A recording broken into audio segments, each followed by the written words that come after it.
जादुई मिट्टी का घर।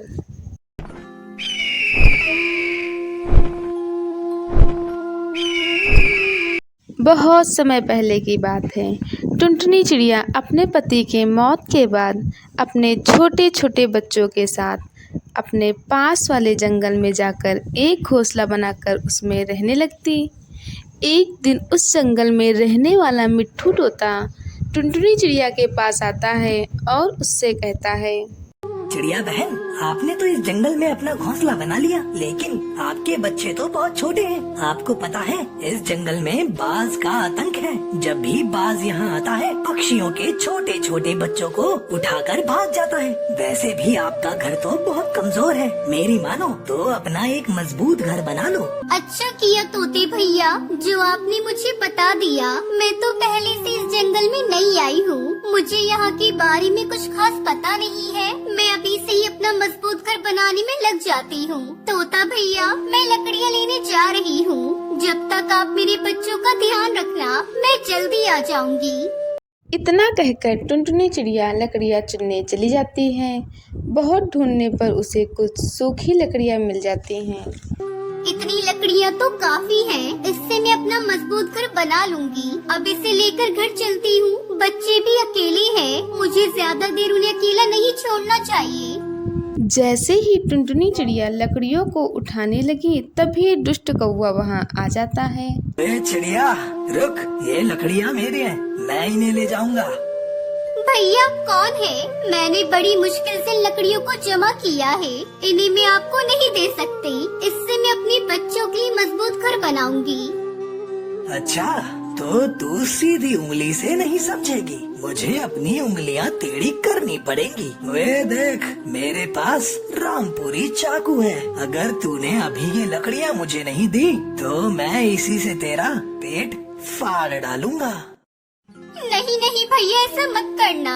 मेरे छोटे छोटे बच्चे हैं, ले जाओ ये लकड़ियाँ, मैं अपना दूसरा इंतजाम कर लूंगी। अब आई ना लाइन पर, बड़ी आई थी मुझे मना करने वाली। चल हट यहाँ से।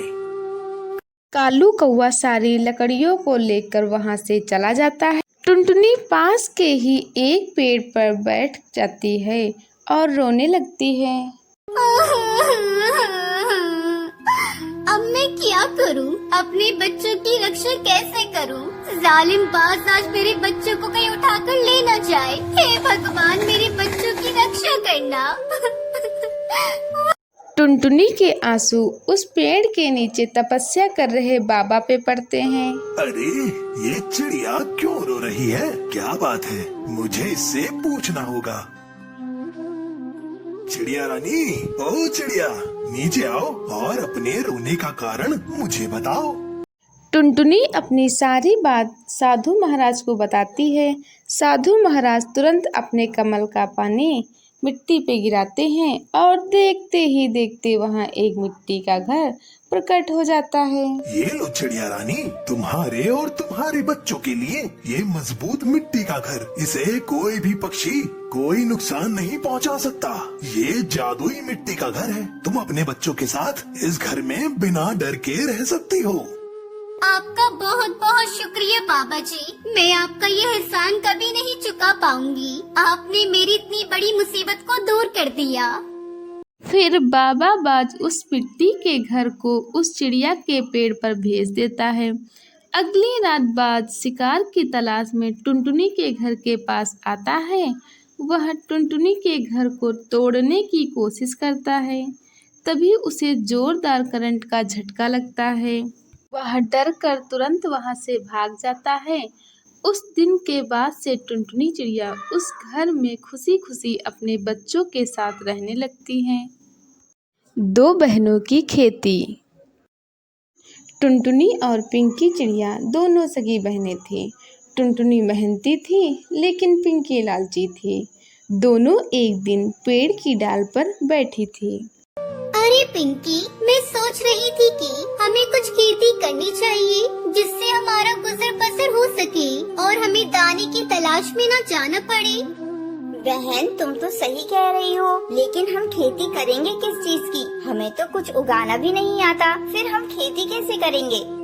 तो उस उसकी चिंता मत कर। हम जंगल में आए नए बाज चाचा से जाकर पूछ लेंगे, उन्हें बड़ी अच्छी खेती करनी आती है। बात तो तू सही कह रही है, चल बाज चाचा के पास चलते हैं। इतना कहकर दोनों भुल्लाबाज के पास पहुंच जाती हैं। भुल्लाबाज अपना काम कर रहा था। बाज चाचा, अरे ओ बाज चाचा, तुम क्या कर रहे हो? अरे कुछ नहीं, बस खेतों का ही काम कर रहा था। ऐसी दवाई बना रहा था जिससे फसलों में कीड़े ना लगे और मेरी फसल बहुत अच्छी हो जाए। लेकिन ये तो अच्छी बात है, फसलों में कीड़ा लगेगा तभी तो हमें कीड़े खाने को मिलेंगे। तुम तो बच्ची हो, बच्ची ही रहोगी, तुमको बस खाने की पड़ी होती है। अरे कीड़े तो हम एक दिन में खाकर खत्म कर देंगे, लेकिन हमें जिंदा रहने के लिए तो खेती करनी पड़ेगी ना, ताकि हम बरसात के मौसम में आराम से बैठकर खा सके। चाचा, तुम्हारी बात बिल्कुल सही है, हम इसी काम से तुम्हारे पास आए थे। अच्छा, आज कौन सा काम था ऐसा कि तुम दोनों छोटी चिड़ियों को चाचा की याद आ गई? हम भी खेती करना चाहते हैं, लेकिन समझ नहीं आ रहा है कि हम किसकी खेती करें। अरे तुम दोनों को खेती करने की क्या जरूरत है? तुम दोनों मेरे यहाँ से ही दाना पानी लेकर चली जाना। चाचा, हम भी मेहनत करना सीखना चाहते हैं। हाँ तो एक काम करो, मेरे पास मटर के बीज रखे हैं, तुम दोनों मटर की खेती कर लो। भुल्लाबाज उनको खेती के बारे में सब बता देता है। दोनों अपने घर के पास आ जाती हैं। जमीन बहुत अच्छी है हमारी खेती करने के लिए, हमें इस जगह पर ही खेती करनी चाहिए।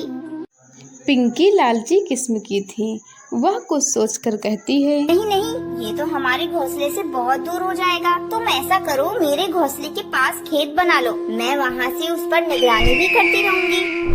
अरे वाह, ये तो बहुत अच्छा रहेगा।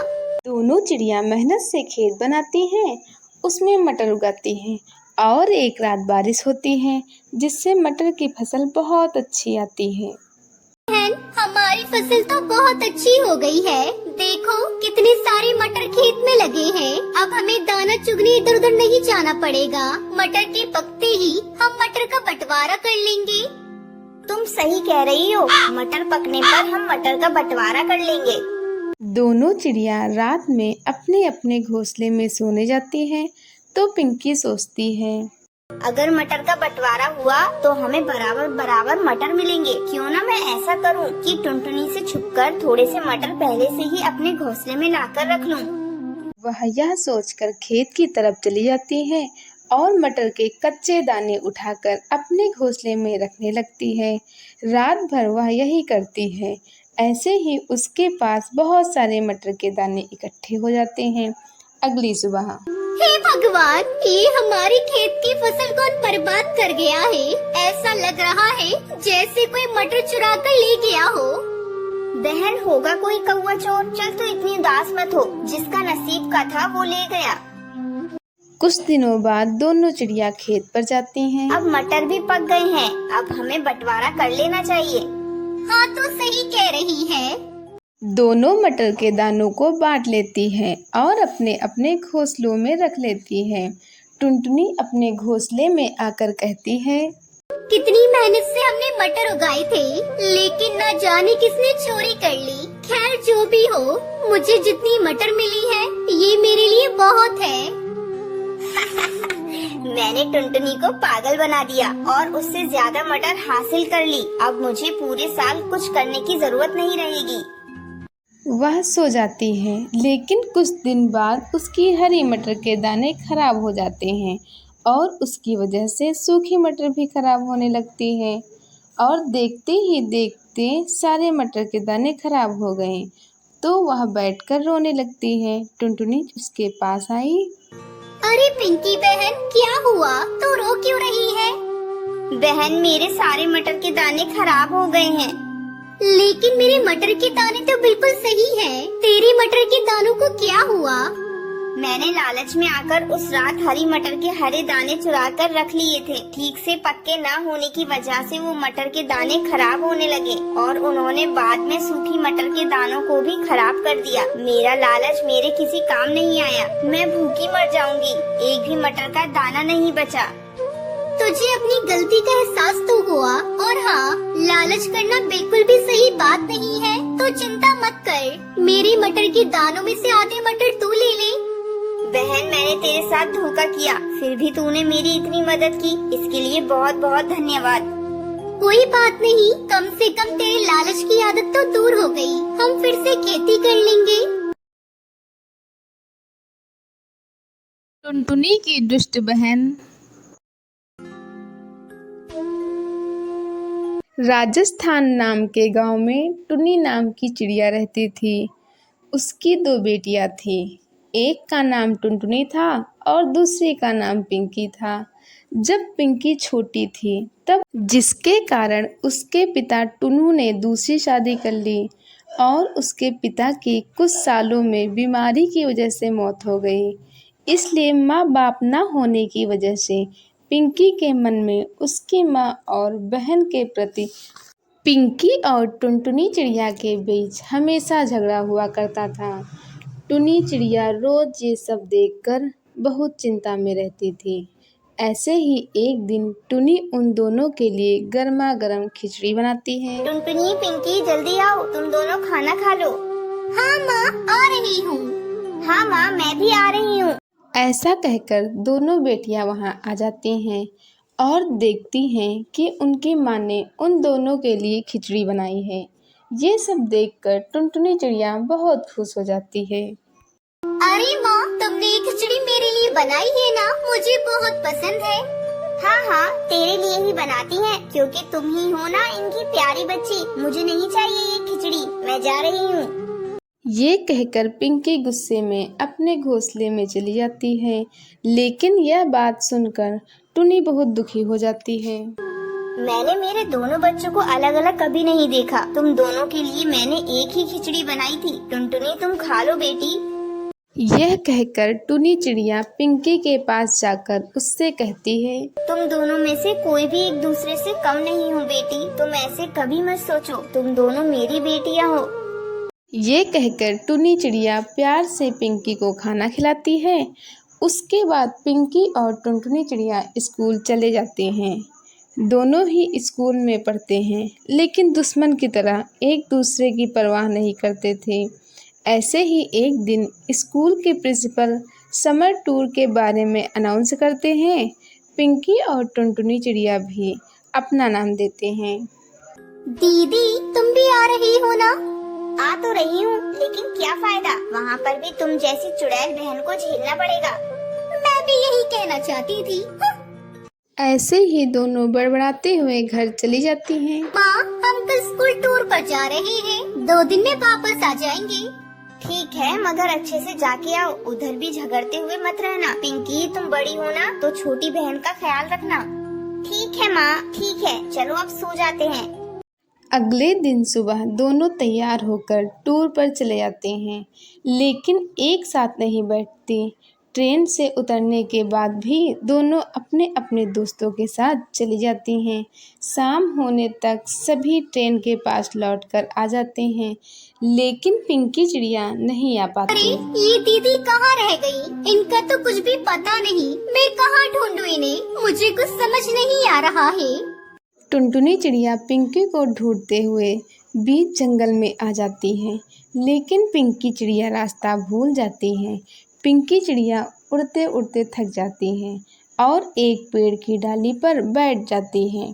तभी पिंकी चिड़िया का पैर फिसल जाता है और वह गड्ढे में फंस जाती है और जोर जोर से आवाज लगाती है, टुनटुनी, मैं यहाँ हूँ, मुझे बचा ले, मैं गड्ढे में फंसी हुई हूँ। आखिरकार पिंकी की आवाज़ सुनकर टुनटुनी उसी ओर जाकर मेहनत करती और पिंकी चिड़िया की जान बचा लेती। दीदी, तुमको कुछ हुआ तो नहीं? तुम यहाँ क्यों आई हो? मैं रास्ता भूल गई थी, लेकिन तूने मुझे बचा लिया और मेरी जान बचाई। मुझे माफ कर दे टुनटुनी, तू छोटी है मुझसे, लेकिन तूने मेरी जान बचाकर बहुत बड़ा काम कर दिया। अब से हम कभी झगड़ा नहीं करेंगे।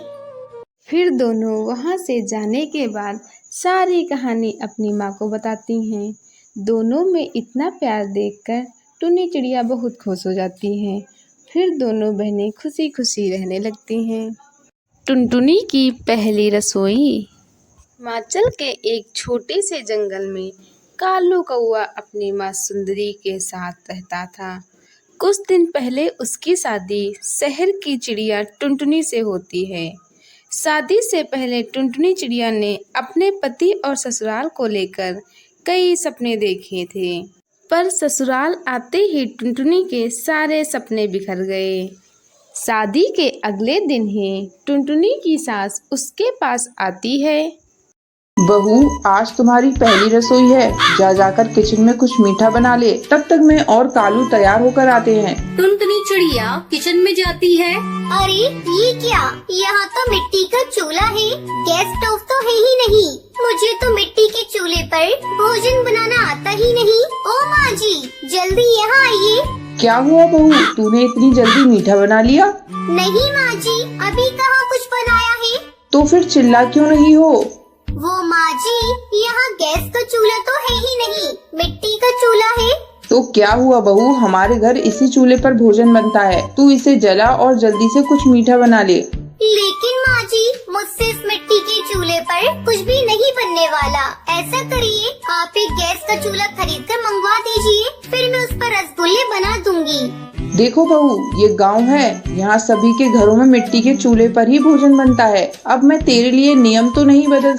किसी तरह टुनटुनी चिड़िया मिट्टी के चूल्हे पर रसगुल्ले बनाती है। ये लीजिए माँ जी, मैंने रसगुल्ले बना लिए, खाकर बताइए ये कैसे बने हैं, फिर मैं कालू जी को भी देख कर आऊँ। सुंदरी कावी रसगुल्ले को खाने लगती है। बहू, रसगुल्ले तो बहुत ही स्वादिष्ट बने हैं, लेकिन तूने पहली बार मिट्टी के चूल्हे पर बनाया है ना, इसलिए तुझे परेशानी हुई है। धीरे धीरे टुनटुनी मिट्टी के चूल्हे पर खाना बनाना सीख जाती है। इस तरह कुछ दिन बीत जाते हैं। एक दिन सुंदरी कावी मिट्टी का चूल्हा बना रही थी। टुनटुनी बहू, आ मैं तुझे मिट्टी के चूल्हे बनाना सिखाती हूँ।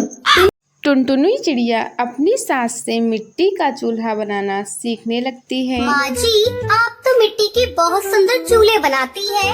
आपको पता है, हमारे शहर में मिट्टी के चूल्हे बेचने दूर दूर गांव से पक्षी आते हैं। कुछ ही दिनों में त्योहारों का मौसम शुरू होने वाला है और घर घर में से मिट्टी के चूल्हे पर प्रसाद बनाकर पक्षी अपनी अपनी देवता को चढ़ाते हैं। मैं सोच रही हूँ माँ जी, क्यों न इस बार हम लोग भी मिट्टी का चूल्हा बनाकर शहर के जंगल में बेचें। वैसे भी पूरा दिन हम घर में खाली बैठे रहते हैं। बहू, तेरी बात में तो दम है। अगर हमें ऊपरी कमाई हो जाती है तो घर चलाने में कालू की भी मदद हो जाएगी। फिर दोनों सास बहू मिलकर मिट्टी के सुंदर सुंदर चूल्हे बनाती हैं और उन्हें अच्छी तरह धूप में सुखाकर शहर के जंगल में बेचने के लिए ले जाती हैं। चूल्हे ले लो चूल्हे, मिट्टी के सुंदर और टिकाऊ चूल्हे, चूल्हे ले लो चूल्हे। तभी टूनी चिड़िया उनके पास आती है। मैं दे रही हूँ, अगर तुम्हारे दाम सही हुए तो मैं तुमसे 2 चूल्हे खरीदूंगी। वैसे यहाँ सभी पक्षी 100 रुपए में चूल्हा बेच रहे हैं, लेकिन मैं आपको 100 रुपए में 2 चूल्हे दे दूंगी। ठीक है, मुझे 2 चूल्हे दे दो। इस तरह टुनटुनी चिड़िया और सुंदरी कावी के बनाए हुए मिट्टी के चूल्हे कुछ ही घंटों में सारे बिक जाते हैं। देखा माँ जी, हमारे बनाए हुए मिट्टी के चूल्हे सबसे पहले बिक गए। लेकिन बहू, हमने चूल्हे के दाम बहुत कम रखे हैं। कोई बात नहीं माँ जी, जैसे जैसे हमारे ग्राहक बढ़ेंगे वैसे वैसे हम चूल्हे के दाम थोड़े थोड़े बढ़ा देंगे। ये सब तेरी वजह से हुआ है बहू। अब जल्दी घर चल, हमें कल बेचने के लिए मिट्टी के चूल्हे भी बनाने हैं। फिर दोनों सास बहू घर जाती हैं और मिट्टी के चूल्हे बनाने में लग जाती हैं। इस तरह मिट्टी के चूल्हे बेचकर दोनों सास बहू बहुत खुश होती हैं और खुशी खुशी रहने लगती हैं।